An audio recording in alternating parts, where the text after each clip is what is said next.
अस्सलाम वालेकुम। इस वीडियो में हम सूरह ज़िलज़ाल की अगली आयत का मुताला करेंगे और देखेंगे इसका क्या तर्जुमा बनता है। यौमइज़िन, ये यौमइज़िन पहले पिछली आयत में भी आया था।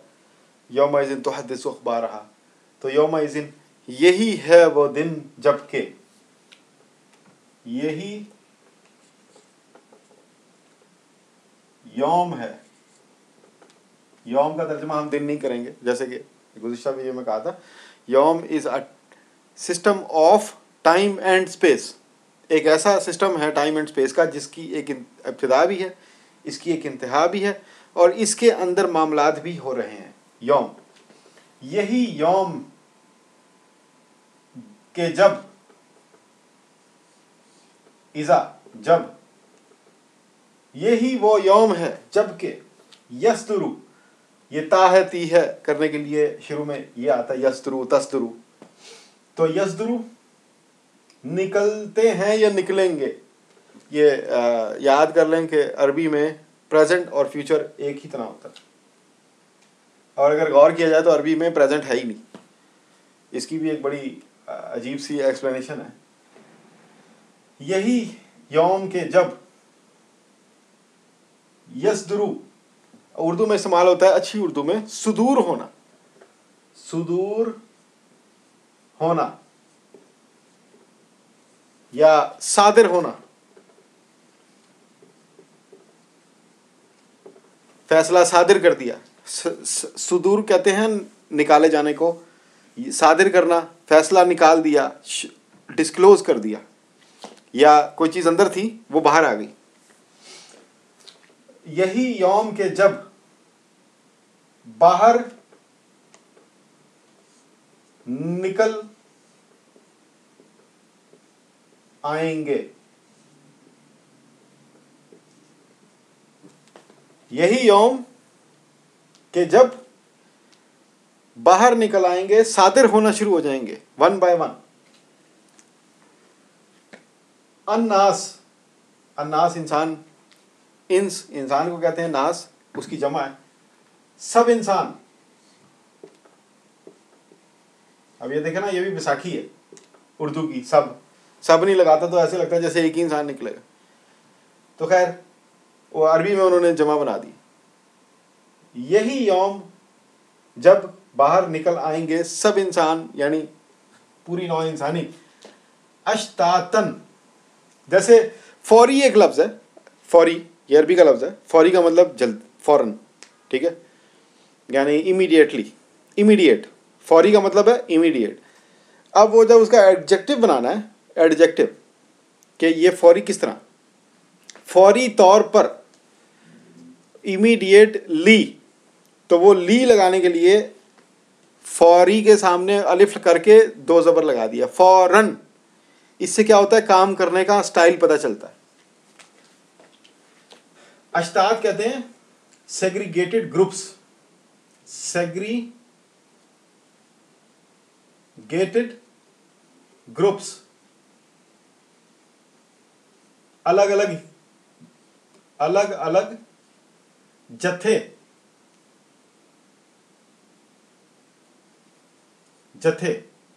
जत्थे यानी ग्रुप। तो अगर मैं यहां पे इसका तर्जुमा कर दूं, ग्रोह दर ग्रोह, अलग अलग, तो अलग अलग ग्रोहों में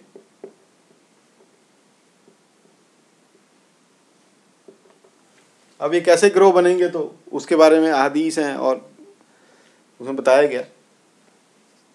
जब सारे इंसान निकल आए अलग अलग ग्रोहों में, ली यू रऊ, ली का मतलब वास्ते या ली है, युरा, युरा का मतलब रुयत, रुयत देखना, जैसे रुयत हिलाल होता है, रुयत हिलाल, तो उसी तरह ली यू रऊ। अब ये वाव और अलिफ जो आ रहा है, जैसे वातसिमू बिहब्लिल्लाहि जमीअन वला तफर्रकू, तुम सब मिलके पकड़ लो, वातसिमू वहां पे भी वाव के साथ अलिफ आ रहा है, तो ये ली यू रऊ, तुम सब देखो, ताकि इसलिए, ली इसलिए के, युरऊ अब यहाँ पे फिर पेश आ रहा है, तो हम खुद नहीं देखेंगे, हमें दिखाए जाएंगे, इसलिए कि दिखाए जाएं तुम सबको, दिखाए जाएं तुम सबको। कैसे अरबी ने 4 हरफों में इसको बंद कर दिया 5 हरफों में, और उसका उर्दू तर्जमा 2 लाइनों में करना पड़ गया। ये अरबी की फसाहत है। इसलिए कि दिखाए जाएं तुम सबको, सॉरी तुम नहीं, उन सबको, उन यानी कि उन सब इंसानों को, ये तुम नहीं है, उन है, क्योंकि ये 3rd पर्सन का या है, ये या 3rd पर्सन का है। ग्रामर हमने शुरू में कहा था कि हम ग्रामर में नहीं घुसेंगे, हम साइंस में भी नहीं घुसेंगे, क्योंकि साइंस एक ज़मीनी इल्म है और वही एक आसमानी इल्म है। तो ज़मीनी इल्म के अंदर रहते हुए आसमानी इल्म को मुकम्मल कभी नहीं समझा जा सकता। तो जो लोग साइंस के ज़रिए कुरान को समझने की कोशिश करते हैं वो बेवकूफ़ी करते हैं और गुमराह हो जाते हैं। वही को वही रहने दें। साइंस एक ज़मीनी इल्म है जो कि बदलता रहता है, वही नहीं बदलती। 1500 साल होने वाला, अभी तक नहीं बदली और क़यामत तक नहीं बदलनी। साइंस पहले कहते थे ज़मीन चपटी है, फिर कहते हैं ज़मीन गोल है, पहले कहते थे सूरज ज़मीन के गिर्द घूम रहा है, फिर कहते हैं नहीं नहीं नहीं ज़मीन सूरज के गिर्द घूम रही। साइंस अपने मामलात को बदलती रहती। क्यों? क्योंकि साइंस ट्रायल एंड एरर पे चल रही। ये एक चीज़ ट्राई करते हैं, अगला फार्मूला उनको समझ आ जाता है, वो पिछले फार्मूले को झुटला देते हैं। उससे अगला फार्मूला समझ आता है, वो फिर पिछले को फिर झुटला देते हैं, या टोटल झुटला देते हैं, या 50% कहते हैं अच्छा यहाँ पे हमसे गलती हो गई थी, उसको हटा दो, इसको अब सही कर लो। तो जो लोग सीखने के अमल में हैं, जो कि स्टूडेंट हैं, उनको उस मुअल्लिम से कंपेयर नहीं किया जा सकता जिस मुअल्लिम ने इल्म दिया। तो अल्लाह मुअल्लिम है, अल्लाह इल्म सिखाने वाला है। अब ये आप सीखने वालों के इल्म को लेकर सिखाने वाले के इल्म को आप समझने की कोशिश करें तो जाहिर बात है गुमराह होंगे। तो वही को साइंस के ज़रिए समझने की कोशिश नहीं करनी। खैर, इसलिए उनको बुलाया जाएगा क्योंकि उन सब को दिखाए जाएं।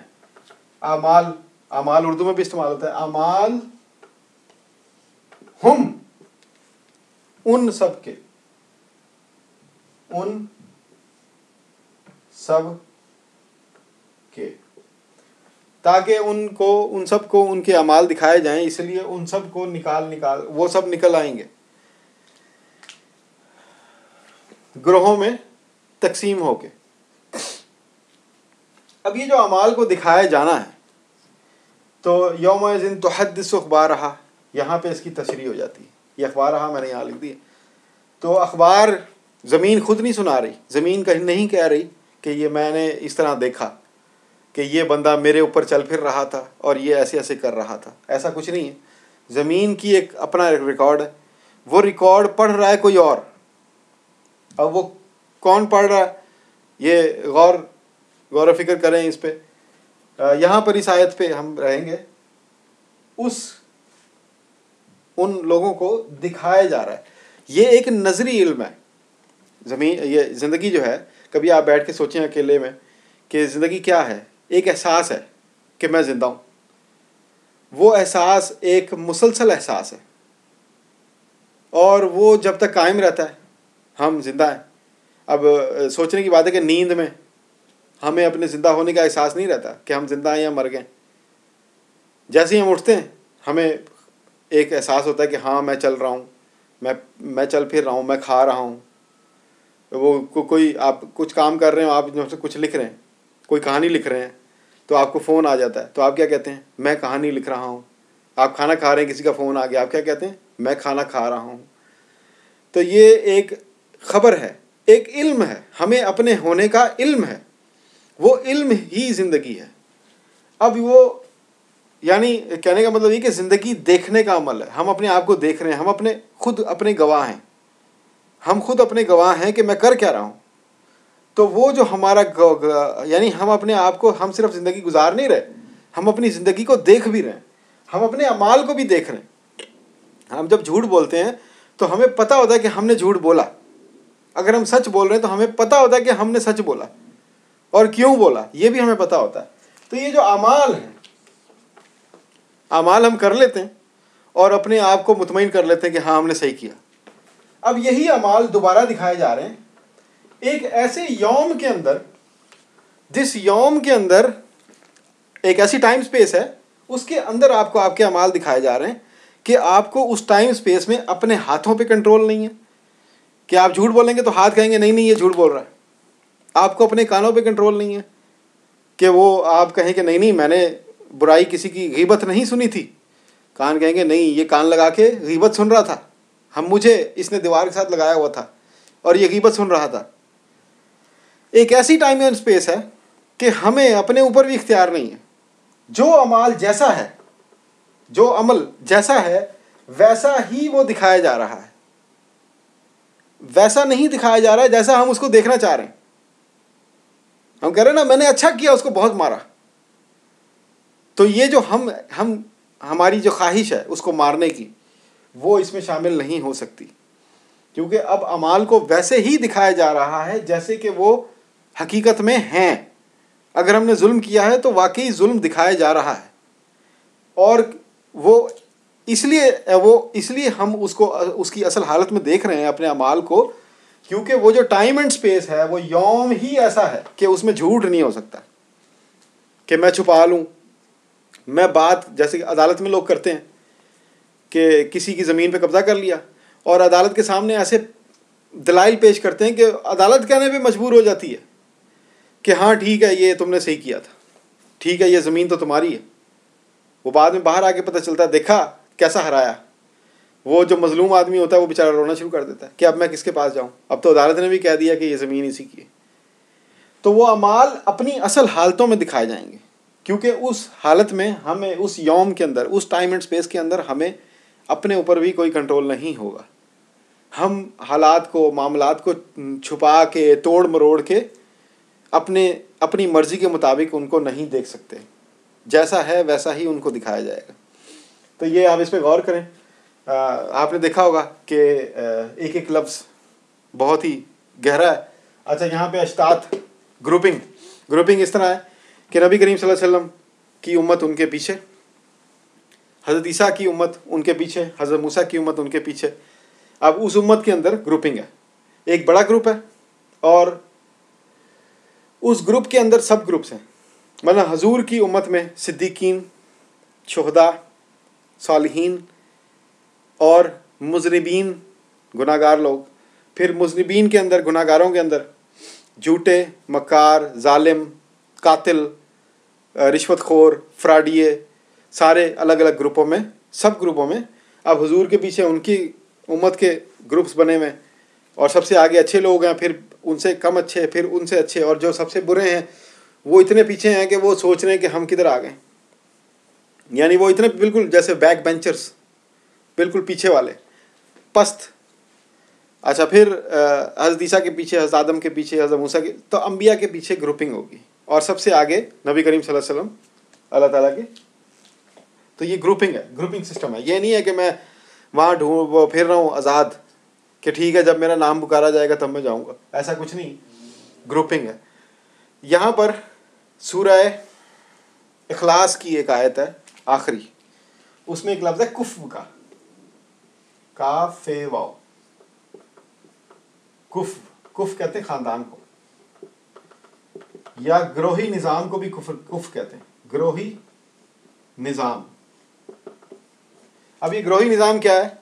मतलब जो चीमे हैं वो चीमों के साथ रहना पसंद करते हैं, जो जट हैं वो जटों के साथ रहना पसंद करते हैं, जो पंजाबी हैं वो पंजाबियों के साथ रहना पसंद करते हैं, जो सिंधी हैं वो सिंधियों के साथ रहना पसंद करते हैं। बहुत कम होता है कि कोई कहे कि मैं ख़ुद पंजाबी हूँ लेकिन मुझे पंजाबियों के साथ रहना पसंद नहीं है, मैं पंजाबियों को पसंद ही नहीं करता, उनके साथ रहना ही नहीं चाहता, मुझे तो चाइनीज़ के साथ रहना पसंद है। वो क्यों ऐसा होता है? क्योंकि कुफ़ उसके अंदर है, यानी उसके दिमाग में एक ऐसा सेटअप मौजूद है जो उसको उस पंजाबी सेटअप की तरफ लेके जाता है। उसके अंदर कुछ ऐसी प्रोग्रामिंग है जो उसको कुफ़ के अंदर रहने पर मजबूर करती है। वो रशियंस के साथ रहना पसंद नहीं करता, वो पंजाबियों के साथ रहना पसंद करता है। तो ये कुफ़ का निज़ाम है, एक ख़ानदानी निज़ाम है, एक ग्रोही निज़ाम है। कबूतर बा कबूतर, बाज बा बाज, कबूतर कबूतरों में ही खुश रहता है। वो बाज़ों के अंदर या बाज जो है वो चीलों के अंदर रहना पसंद नहीं करता। तो ये एक कायनाती सिस्टम है जो ग्रहों पे मुश्तमिल है। तो वो ग्रोह दर ग्रोह। अच्छा, फिर क्योंकि अमाल की बात हो रही तो अमाल के हिसाब से ग्रोह बनेंगे। देखे ना, पिछले लफ्ज़ की तशरीह अगले लफ्ज़ में आ गई कि ये अमाल के हिसाब से ग्रोह बनेंगे और उन ग्रोहों को फर्दन फर्दन उनके अमाल दिखाए जाएंगे। तो ये इस आयत का तर्जुमा और जो मुझे समझ आया मैंने आपको बताया। अब इंशाल्लाह अगली वीडियोज़ में इससे अगली आयत, अब अमाल की आगे तशरीह अगली आयत में। शुक्रिया।